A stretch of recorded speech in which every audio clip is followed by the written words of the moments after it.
Le Sud-Ouest à l'honneur et le centre d'entraînement de l'Atteste particulièrement vendredi dernier sur la piste de Chantilly dans le prix Eclipse qui a vu la victoire d'une pouliche entraînée par Maurizio Guarnieri. Il s'agit de Plein Champ associé à Valentin Segui. Nous reviendrons également dans cette édition sur la journée de samedi dernier à Mont-de-Marsan. Nous vous parlerons notamment du Critérium des Landes qui a vu le succès de Guerre d'amour. Nous reviendrons également dans cette édition sur quelques temps forts et notamment sur les courses de Villeneuve-sur-Lot ou encore Agen. Ce sera le retour aux courses avec plein de chevaux repérés. L'invité sera Jacques Le Dantec, nouveau président de la Société des courses de l'Atteste. Il sera avec nous dans quelques instants. Actu en bref et agenda de la semaine sont également au menu de ce journal. Bienvenue, c'est le 20h des courses.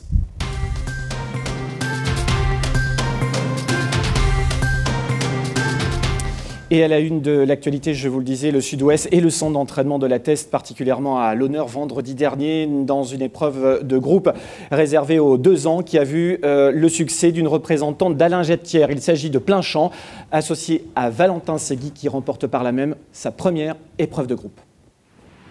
Battu d'une encolure par la seule Fèvre Over dans le Shadwell, prix du Calvados le 22 août à Deauville, Plein Champ a terrassé l'opposition dans le prix Eclipse. Bien sorti des boîtes, Plein Champ se retrouve aux avant-postes. Son jockey la laisse aller à sa main en passant devant les tribunes. Et c'est ainsi que la pouliche rejoint le poteau avec pas moins de 5 longueurs d'avance sur l'anglaise Legal Attack. Star des votes, qui venait de se classer 7e du prix du Calvados, prend la 3e place. Une victoire pleine de saveur pour son jockey Valentin Segui. Le jeune homme qui a fêté ses 25 ans en août dernier vit une sacrée année. Après avoir décroché ses 2 premières listed, les prix La Sorellina et le Critérium du Becquet, il remporte le prix Eclipse, le premier groupe de sa jeune carrière. Quant à l'entraîneur de Plein Champ, Maurizio Guarnieri, rappelons qu'il a posé ses valises en France en 2015. Entraîneur depuis une trentaine d'années maintenant, comptant à son palmarès plus de 1350 victoires, dont notamment le Premio Roma et le Premio Lydia Tesio. Ce natif de Pise a eu un coup de cœur pour le centre d'entraînement de l'Atteste, en y envoyant régulièrement quelques chevaux entre 2015 et 2017, avant de prendre sa licence française en 2017. Un temps tenté par les Chevrolet Park Stakes ou la Breeders' Cup, l'entraîneur italien opte pour la sagesse. Plein Champ courra le Critérium de Maison Lafitte le 10 octobre prochain, en espérant une météo aussi clémente et le bon terrain que la pouliche affectionne. On reviendra sur cet exploit, sur cette très belle performance dans quelques instants avec le président Jacques Le Dantec. Tout de suite, un petit tour en région, c'est le retour aux courses.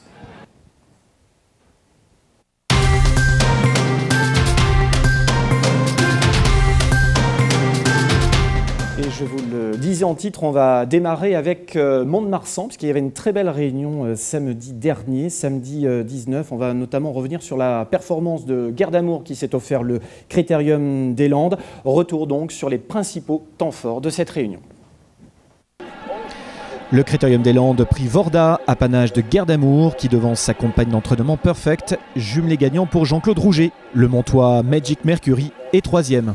Principale animatrice, Guerre d'amour semble un instant prise de vitesse à l'entrée de la dernière ligne droite, prise de vitesse par la représentante de Jean-Pierre Dubois, avant finalement de la dominer aux abords du poteau, la battant d'une encolure.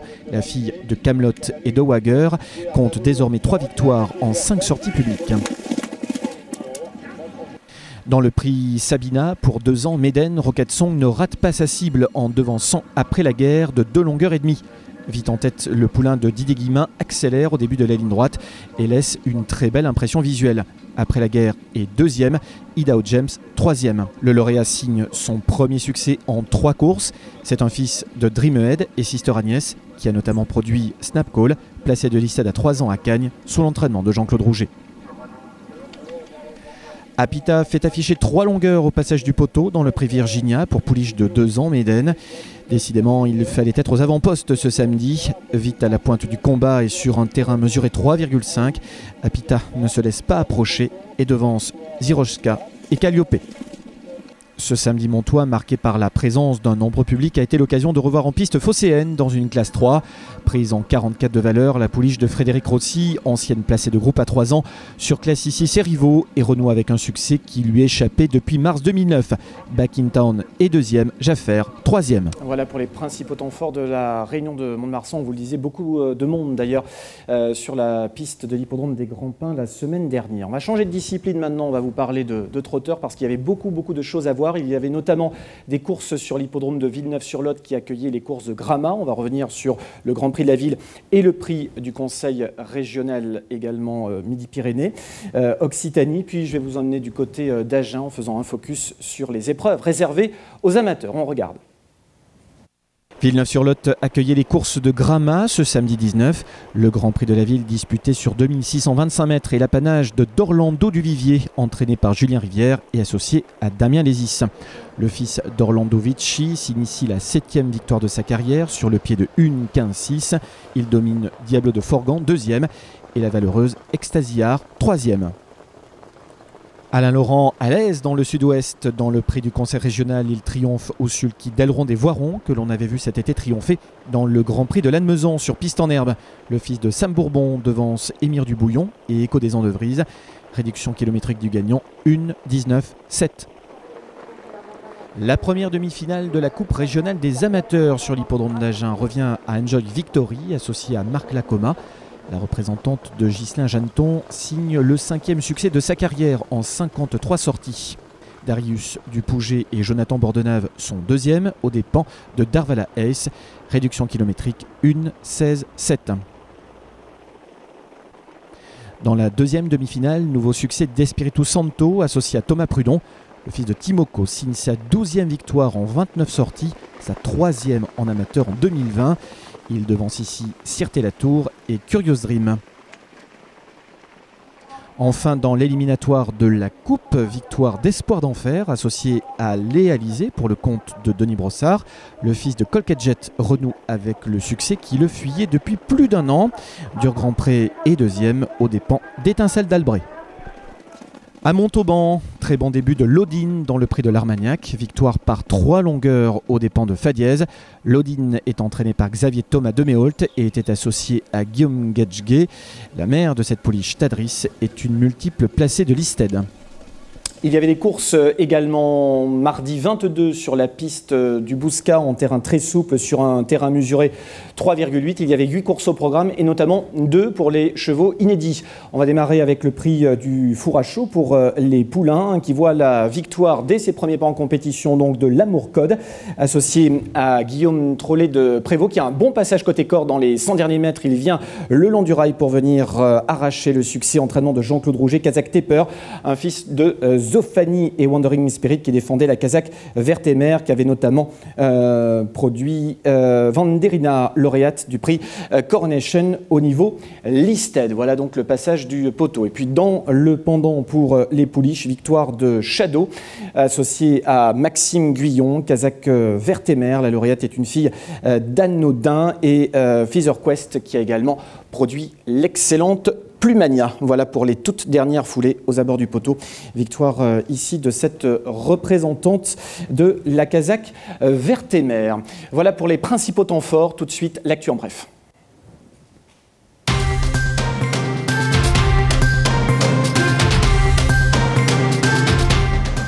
Et dans l'actualité, en bref, une lourde actualité avec une nouvelle fois l'autonomie pour l'entraînement de François Nicole qui s'est mise en évidence sur l'hippodrome d'Auteuil.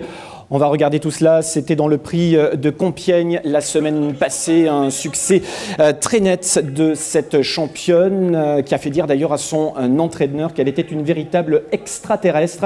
Eh bien, si tout va bien d'ici là, elle devrait participer à la grande course de haie d'Auteuil sur 5100 mètres au niveau groupe 1 bien sûr, le 17 octobre prochain, veille du grand steeplechase d'automne, le grand steeplechase de Paris, pardon. Ensuite, elle aura en ligne de mire le Grand Prix d'automne le dimanche 29 novembre. Voilà pour l'exploit une nouvelle fois de l'autonomie qui aligne les succès depuis plusieurs mois maintenant. Rien ne semble l'arrêter véritablement. Grand Cyclade de Paris qui se court à l'automne. Notre invité également fait l'actualité depuis une semaine. Il s'agit de Jacques Le Dantec, qui est le tout nouveau président de la Société des courses de la Teste. Il est notre invité. Bonjour Jacques, comment ça va ? Eh bien, ça va bien, comme un nouveau président. Exactement. Alors, c'était il y a une semaine, c'est ça. La Société des courses s'est réunie en conseil d'administration. Vous étiez donc candidat à la présidence de la société et à la succession de Jean-Marie Plassans. Expliquez-nous peut-être tout d'abord quelles ont été vos motivations. Qu'est-ce qui vous a poussé à vous présenter à la présidence de la Société des courses de la Teste ? Premièrement, c'est le fait que depuis déjà 18 ans, je suis vice-président. Donc, je connais un peu les rouages de cette société. Deuxièmement, je suis quand même depuis très longtemps dans le bénévolat et surtout en essayant d'apporter ma modeste contribution à l'institution. Et je pense que maintenant, j'ai acquis un certain nombre de connaissances. J'ai aussi rencontré pas mal de gens, ce qui fait que je pense être capable de continuer la tâche de mon prédécesseur. Jean-Marie Plassans, donc, qui depuis quelques années assurait effectivement la présidence et qui a pris cette décision de démissionner à peu près plusieurs années. Alors, vous étiez quand même, effectivement, vous l'avez dit, quasiment son bras droit, et donc vous avez été un acteur majeur dans la transformation de la Teste au cours des 10 dernières années. Des travaux très conséquents ont été réalisés, notamment les tribunes qui ont été intégralement rasées. Il y a également, et qui a donné d'ailleurs naissance aux tribunes qu'on connaît aujourd'hui, le centre d'entraînement et les nouveaux box de passage. Donc, les dossiers, vous les connaissez par cœur, si je puis dire. Oui, je le connais bien. Disons que moi, je m'occupais essentiellement du commissariat. Oui. Mais effectivement, j'ai suivi le dossier depuis le début, puisque nous étions, avant l'arrivée de Jean-Marie Plassans à la présidence, nous étions vice-présidents ensemble du temps de Monsieur Jean-Louis Hisse. Oui. Donc, effectivement, je connais bien l'évolution de ce centre et j'ai suivi cette évolution avec beaucoup d'attention. Vous héritez véritablement d'un très bel outil de travail. En ouverture du journal, j'évoquais la victoire de Planchamp, qui est donc entraîné par Maurizio Guarnieri, qui est un entraîneur italien qui s'est installé chez vous à la Teste il y a de cela 3 ou 4 ans maintenant, même s'il envoyait déjà des chevaux régulièrement à la Teste. Qu'est-ce que ça représente pour un président de voir, alors on savait déjà, on connaissait les résultats de Madame Bernard, de Christophe Herland et d'autres. Quand on arrive à ce niveau-là de compétition, il y a quelque chose de gratifiant, j'imagine. Oui, c'est peut-être gratifiant, mais c'est surtout gratifiant pour tous les gens qui ont travaillé sur le centre et qui ont permis de faire des pistes très favorables au succès dans les grandes épreuves. Je crois qu'il faut, le président ne peut pas en tirer vraiment beaucoup de glorioles. C'est surtout une équipe qui a réussi à faire cela, qui a réussi à travailler pour offrir aux professionnels des pistes très performantes. Et justement, elles sont largement reconnues, ces pistes, effectivement, cette piste de la Teste. Je le disais, vous héritez d'un très bel outil de travail, si je puis dire. Quels sont maintenant les projets qui vont vous animer ? Donc, on le sait, vous êtes président jusqu'en juin 2023, jusqu'en 2023, la fin de votre mandat. Qu'est-ce que vous allez essayer de mettre en place pour les mois qui viennent ? Eh bien, très modestement, d'abord, garder les acquis. Je crois que ça, c'est très important. Et deuxième, nous avons quand même maintenant 18 réunions premium. Toutes nos réunions sont premium avec 2 quintés. Donc la première chose, c'est de préserver les courses que nous avons réussi à obtenir au fil des années. Deuxièmement, fidéliser notre clientèle d'entraîneurs en leur offrant encore mieux que maintenant, c'est-à-dire en améliorant constamment le centre d'entraînement. Et puis, troisièmement, il y a quelques dossiers en cours dont je ne peux pas parler pour l'instant, dont je prends la suite et j'espère pouvoir les mener à bien, mais ça, c'est encore un peu prématuré. Beaucoup a été fait également pour le public, pour l'accueil particulièrement. J'imagine que vous allez continuer également dans cette direction. Vous êtes un hippodrome qui, évidemment, court essentiellement aux beaux jours. Vous avez une clientèle aussi qui est pas loin, qui est là en vacances sur le bassin. C'est important de continuer à bien les accueillir et à continuer à les attirer sur le champ de course. Et je crois qu'ils y trouvent leur compte d'ailleurs, puisqu'on passe, les vacanciers sont là pour passer de bons moments, manifestement, les retours sont assez positifs. Oui, il est toujours très agréable. Il est toujours très agréable de voir une journée de course se dérouler avec du public. Il n'y a rien de plus triste que les tribunes vides. Aussi, nous avons une chargée de communication qui est particulièrement efficace et qui, depuis plusieurs années, s'est occupée d'animation, de faire venir du monde, vraiment de faire du démarchage pour faire en sorte que le public vienne nombreux à la Teste. Céline Beaubachet, hein, c'est elle qui... C'est exactement, c'est elle, pour ne pas la nommer. Ouais, exactement, voilà. Qui s'occupe de la com depuis quelques années maintenant. Vous-même, président, vous étiez également déjà président des permis d'entraîner. On rappelle ce que sont les permis d'entraîner. Ce sont des entraîneurs amateurs, on peut dire ça comme ça? Non, surtout pas. Non, surtout pas amateurs. Amateur au sens noble du terme, je veux dire, au sens noble du terme. Il faut bannir le mot entraîneur, ce sont des propriétaires. Oui. Je crois que le mot permis d'entraîner est une fausse appellation qui trompe les gens. Ce sont des propriétaires qui ont, grâce à un examen qu'ils passent à France Gallo, ont la possibilité d'entraîner les chevaux, leur appartenant. Donc, ce ne sont pas des entraîneurs, ni amateurs, ni professionnels. Il n'y a qu'une seule catégorie d'entraîneurs, ce sont les professionnels. Oui. Nous sommes des propriétaires et nous avons la possibilité d'entraîner nos propres chevaux dans la mesure, bien sûr, dans la limite de 5. Exactement, dans la limite de 5. Vous allez continuer à vous occuper des permis d'entraîner ? Je vais cette année briguer mon dernier mandat. Ça fait 20 ans que je suis à la tête des permis d'entraîner. Nous sommes partis en l'an 2000 avec 92 adhérents. Nous en avons 580 aujourd'hui, c'est-à-dire 90% des permis d'entraîner qui sont actifs. Donc je vais briguer un dernier mandat parce qu'après je laisserai la place aux plus jeunes. Vous êtes administrateur à Gabarret également. Alors vous connaissez les pôles nationaux puisque maintenant vous êtes président de la TES, vous êtes administrateur également à Gabarret, ce qui vous permet d'avoir une vue d'ensemble sur l'ensemble de la filière précisément. Oui, mais j'ai toujours défendu becs et ongles les petits hippodromes et le maillage territorial de nos hippodromes de province et je dirais même de petites provinces. Donc, je suis très content d'être vice-président à Gabarret et je crois que ce sont des hippodromes comme ça qu'il faut surtout préserver et surtout faire en sorte que ces hippodromes qui sont tenus par des bénévoles perdurent parce que c'est la base de la pyramide et sans eux, les courses disparaîtront doucement, mais sûrement. Qu'est-ce qu'on peut vous souhaiter pour ces mois qui viennent ? Eh bien, écoutez, je crois que ce qu'on peut souhaiter à tout président, c'est d'avoir du public, d'avoir des partants et puis d'avoir une bonne ambiance sur son hippodrome. Et à ce moment-là, je crois qu'on a un président ravi. Et du jeu également, c'est important parce que c'est ça qui permet de faire vivre toute la filière. Le jeu est important puisqu'on sait très bien que 90% des ressources de France Gallo viennent du jeu. Donc, il faut effectivement qu'on développe les possibilités de faire jouer un maximum de gens avec des jeux simples et attractifs. Merci beaucoup, Président Jacques Le Dantec, nouveau président de la Société des courses de la Teste depuis une semaine. Merci, à très bientôt sur l'hippodrome de la Teste. Nous allons poursuivre, notre journal avec une nouvelle rubrique, les chevaux à suivre pour vos futurs jeux. On va regarder tout cela en images, puisque nous sommes allés un petit peu partout, naturellement, sur les hippodromes. Je vous disais, du côté de Villeneuve-sur-Lot, il y a eu également des courses à Bordeaux ou encore à Toulouse. Donc la rédaction a repéré quelques petites pépites. Au cours de cette semaine, on va démarrer avec Go Fast Quick pour l'entraînement de Yannick Henry. On l'a vu gagner sur l'hippodrome d'Agen le 20 septembre dernier. Il reste sur 2 victoires. Entraînement en très grande forme de Yannick Henry.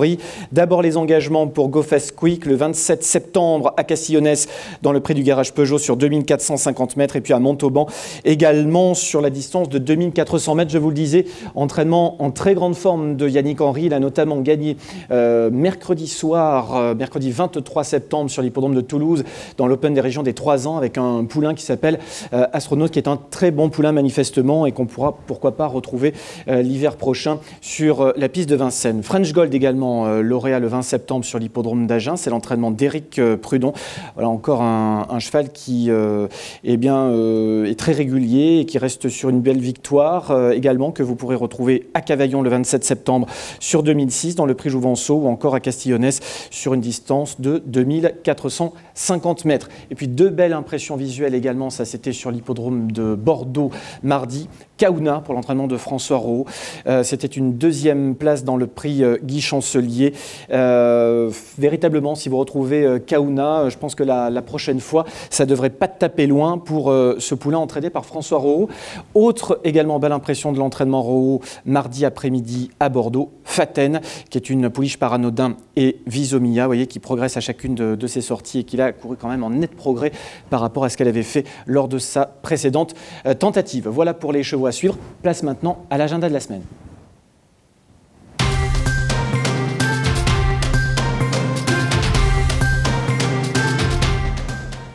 L'agenda de la semaine du 27 septembre au 4 octobre et on va démarrer donc le 27 avec des courses au galop sur l'hippodrome de Castéra-Verduzan à partir de 13h30. On va faire un focus d'ici quelques instants avec Alexandre de Kopman qui s'occupe des intérêts de Cédric Terry qui aura plusieurs partants à Castillonnès également dimanche. Course au trot et au galop à Montauban, course au galop sur l'hippodrome de Dax. Je vous reparlerai de la semaine qui vient jusqu'au 4 octobre, mais tout d'abord donc focus sur ce qui va se passer ce dimanche sur l'hippodrome de Castillonnès avec un programme très très riche. Il y aura 9 courses au programme à partir de 13h30 et je vous le disais, nous sommes en ligne et en direct avec Alexandre de Kopman. Bonjour à vous. Bonjour à tous. Vous nous entendez bien. Alors, je le disais, vous occupez des intérêts. Vous êtes l'agent de Cédric Terry. On le voit ici sur ces images. Avant d'évoquer ensemble les partants de Cédric dimanche à Castillonnès, un fait marquant pour ce jeune homme, c'était mercredi soir à Toulouse. Il a atteint et même dépassé le cap des 100 victoires. La 100e victoire a été acquise dans le Grand Prix des Vendanges. On est en train de regarder les images. J'imagine que c'est extrêmement important aussi pour vous qui êtes agent, parce que cette réussite, eh bien, on vous la doit également. Oui, après c'est vrai que le cap des 100 victoires, c'était l'objectif qu'on s'était fixé cette année. Ouais. L'an passé, du coup, c'était la première année où j'ai travaillé avec Cédric, on a fait 86 gagnants. Donc on s'est dit forcément l'année d'après, il faut faire un peu mieux. Ouais. Donc on s'était fixé le cap des 100 victoires. Après, avec 2 mois de confinement, franchement, on s'est dit on va quand même peut-être arriver à faire ce score-là, mais on pensait pas le faire avant la fin du mois de septembre. Donc c'est génial. C'est là vous êtes en avance sur les objectifs que vous aviez pu vous fixer. Oui, on est en avance. Après, c'est pas pour autant qu'il faut mollir maintenant, mais en tout cas, on est en avance. Donc c'est très bien. Après, Cédric, il a la chance d'avoir l'écurie de son père déjà derrière, qui fait partie des grosses maisons dans le Sud-Ouest. Et voilà. Et après, du coup, on a eu pas mal aussi de monde pour l'extérieur et ça se passe bien. Mais là, il a pu gagner la 100e avec un très bon cheval qui est Clark Soto. Clark Soto, oui. D'ailleurs, on est en train de revoir les images et je l'ai eu en interview juste après la course. Il est en train de se faufiler côté corde, c'est la Casaque Rouge à 150 mètres du but. On a l'impression que l'affaire est pliée. Christophe Martens va venir complètement à l'extérieur avec Alcoy. À ce moment-là, je pense qu'il y a eu un petit doute et il m'a dit d'ailleurs, je n'étais pas sûr d'avoir gagné, parce que comme ça, quand on le revoit d'ailleurs à l'œil nu, on a même l'impression qu'il est battu. Mais c'est un garçon qui garde la tête froide jusqu'au bout. Et moi, c'est ce qui m'a toujours frappé quelque part chez lui, malgré son jeune âge. C'est sa très grande maturité aussi. Est-ce que vous partagez cet avis ? Non, bien sûr. Moi, des fois, pour avoir été aux courses avec lui, je suis plus stressé avant et pendant la course. Et non, lui, c'est la force tranquille et c'est ce qui fait la différence. C'est vrai qu'il a 23 ans, mais il a ça. Voilà, il n'est pas stressé avant une course. Qui mène un cheval d'une petite catégorie ou un bon cheval, pour lui, il aborde la chose de la même manière. Donc, je pense que c'est ce qui fait la différence. Voilà, un peu à l'image d'un Franck Nivard. Voilà, c'est à force tranquille, donc c'est vrai. 101 victoires, donc depuis le début de cette saison, 444 pour toute sa carrière, la 100e donc acquise mercredi 23 septembre sur l'hippodrome de Toulouse. Il fait partie quand même du top 10 des pilotes. Et quand on regarde un petit peu ses statistiques, on voit qu'il a un gros pourcentage de réussite dans les 3 premiers. C'est important bien évidemment pour les parieurs qui le suivent. Bien sûr, c'est important. Et puis voilà, dans les réunions premium, il est quand même suivi. Et c'est vrai qu'en plus, on a une page Facebook où on essaie de communiquer pas mal sur les partants également. Et du coup, c'est vrai qu'il y a pas mal de gens qui le suivent. Donc, toujours important de faire l'arrivée. Et puis voilà, le pourcentage de réussite, c'est ce qui fera la différence sur le long terme. Exactement. Alors, dimanche, il y a des courses sur l'hippodrome de Castillonnès. Alors, ce n'est pas PMU, c'est PMH, donc réunion locale. Il faut aller aux courses à Castillonnès, entre autres, si on veut assister aux exploits, espérons-le, de Cédric Terry. Donc, il y aura plusieurs partants au cours de cette réunion de courses.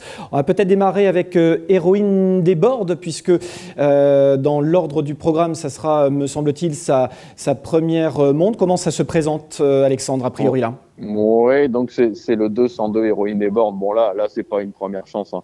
Ça va être une chance pour être 6-7e. Voilà. Si la jument venait à prendre un chèque, on serait très content, mais c'est pas une bonne chance. D'accord. Héroïne des Bordes, donc a priori, on mettrait plutôt de côté. On fait l'impasse, comme on dit dans le jargon. En revanche, voilà. Evie du Derby, ce serait peut-être sa meilleure chance de la journée. Qu'est-ce que vous en dites?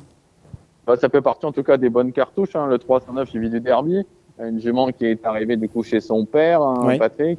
Une jument qui était entraînée auparavant par Sébastien Garato. Elle montre des moyens intéressants le matin à l'entraînement. Une pouliche qui a de la vitesse, donc elle devrait se plaire sur les 2450 mètres de Castillonnès. Voilà, elle a l'air assez maniable aussi, donc je pense qu'elle va se plaire aussi également sur cette piste. Partir en plus comme ça, elle va bien partir, elle va bien démarrer, elle va vite occuper normalement une bonne place. Logiquement, c'est une bonne chance. Voilà. Suffisamment affûté, même si c'est une rentrée, mais de toute façon, bon, ils sont déjà prêts à faire leur rentrée en règle générale dans cette maison. Oui, elle a du travail derrière elle quand même. Donc elle a bien travaillé mardi matin en plus. Donc c'est pour ça que l'entourage s'est décidé à aller la courir là-bas. Aller la courir, effectivement. Qu'en est-il de Gamine Aldo, également pour l'entraînement de son père, Gamine Aldo qui devra s'élancer aux 25 mètres. Comment ça se présente? Est-ce qu'on peut rendre facilement la distance là? Alors c'est le 410 Gamine Aldo, c'est une jument qui a bien fait du coup durant l'année, qui a pris un peu de gains. Donc maintenant c'est un peu plus compliqué, la marge de manœuvre est un peu réduite. Donc je pense qu'au 25 mètres sera plutôt pour une place. Voilà. Une 3-4e place avant le coup. Pour la gagne, c'est un peu plus compliqué. Pour la gagne, c'est un peu plus compliqué. Maintenant, le pilote est en forme. Alors. Il faut en profiter. C'est ton jamais. Bien sûr. Qu'en est-il de Guestbook également? Alors là encore, je pense que ça peut être une tâche un petit peu ardue. Il va falloir que Cédric arrive à bien pianoter dans le parcours. Alors là, c'est le 510 Guestbook. Là, c'est un profil un peu plus particulier. Guestbook, c'est un cheval qui a vraiment de la classe. Il est par contre compliqué maintenant. Je pense qu'il a le potentiel quand même pour rendre la distance. D'accord. Parce qu'il a beaucoup de vitesse. Hein, donc voilà, s'il arrive à le partir en dehors, et il pourrait vite se retrouver parmi les chevaux de tête quand même, parce que je vous dis, il a beaucoup de vitesse. C'est ça. Donc, je pense. C'est une question de sagesse, à mon avis, avant le coup. Quand je disais qu'il fallait pianoter peut-être un peu avec lui, il va essayer de partir en dehors pour éviter un petit peu les remous au moment du départ et surtout éviter que le cheval ne se tende de trop peut-être. Ouais, voilà, c'est ça. Il est parfois un peu tendu, il aurait tendance à trop en faire. Maintenant, je pense que sur une piste comme Castillonnès, c'est un peu moins important que sur une grande piste, par exemple. Donc, mais voilà, s'il est sage, je ne serais pas surpris de l'avoir joué un premier rôle. Peut-être qu'il y aura une cote intéressante sur le champ, on ne sait jamais. Voilà donc pour Guestbook. Alors, on le sait, Cédric drive également beaucoup pour l'extérieur. Ce sera le cas dimanche, et notamment pour Marc Sassier, c'est ça? Oui, avec le 605 Face Gala. Un cheval qui a 2 parcours dans les jambes désormais. Déféré des 4 pieds, Face Gala. En plus, il est déféré des 4 pieds, ce qui ne lui est pas encore arrivé cette année. Donc Marc Sassier qui m'a fait part d'une certaine confiance. Donc je pense que c'est pareil, au premier échelon, il a sa place sur le podium à mon avis. Face Gala, donc peut-être également une très bonne chance en étant déféré des 4 pieds ici. On a également un concurrent qui a l'air d'être assez régulier. Ce sera en fin de réunion. Enfin, il lui reste encore deux montes. Diapason du SAM, mais ça c'est pour l'épreuve montée. Peut-être on en reparlera d'ici quelques instants, qu'il faudra peut-être reprendre. Daki du Dora également. Oui, le 704 d'Aki du Dora, c'est un cheval sérieux qui fait toutes ses courses. Le profil de la piste va lui plaire. Voilà, il va rapidement être à la pointe du combat. Après, il faut le bon parcours, à mon avis. J'ai repéré la présence de 2-3 chevaux comme Delado ou comme Day de Beloué, des chevaux comme ça. Mais voilà, c'est un cheval, on peut compter dessus. Il peut être 2e, 3e, 4e, voire même peut-être gagner si ça se passe très bien. Mais il faut avoir le bon parcours, quoi. Quand vous dites qu'il faut avoir le bon parcours, il faut essayer de trouver le bon dos, essayer peut-être de pister les principaux favoris. Voilà, c'est ça. Et après, on sait qu'un cheval même comme Day de Beloué, que Cédric connaît bien, un cheval qui va devant. Donc voilà, pourquoi pas essayer d'avoir son siège. Dans l'épreuve montée, diapason du SAM, est-ce qu'on peut reprendre?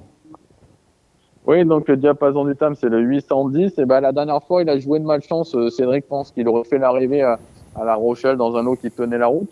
Donc c'est pour ça qu'il le remonte cette fois-là. Ouais. Donc je pense que il a sa chance pour être dans les 3 premiers. Maintenant, voilà, il y a un cheval qui me paraît un peu au-dessus, c'est le 805 Ekogema, voilà, qui à mon avis est un cheval. C'est peut-être la meilleure chance du lot là. Ouais, voilà, je pense que ça c'est le cheval de la course. C'est un cheval avec lequel Cédric avait gagné par le passé aussi à Biarritz. Donc il le connaît bien. Donc je pense que Ekogema c'est la première chance. Mais nous on a possibilité de monter sur le podium avec diapason du TAM. A priori, donc pas mal de bonnes chances quand même. On l'aura peut-être compris, Vie du Derby qui sur le papier semble être la meilleure chance du jour. Après, la plupart des autres, ça sera plutôt peut-être pour une place, mais bon, on connaît aussi la qualité de pilote et le sang-froid de Cédric.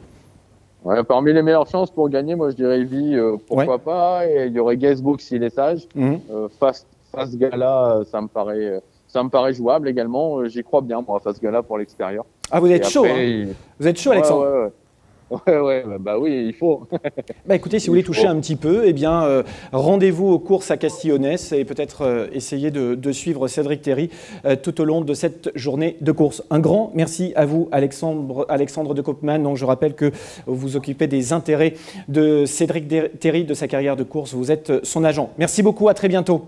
Eh ben, merci à vous.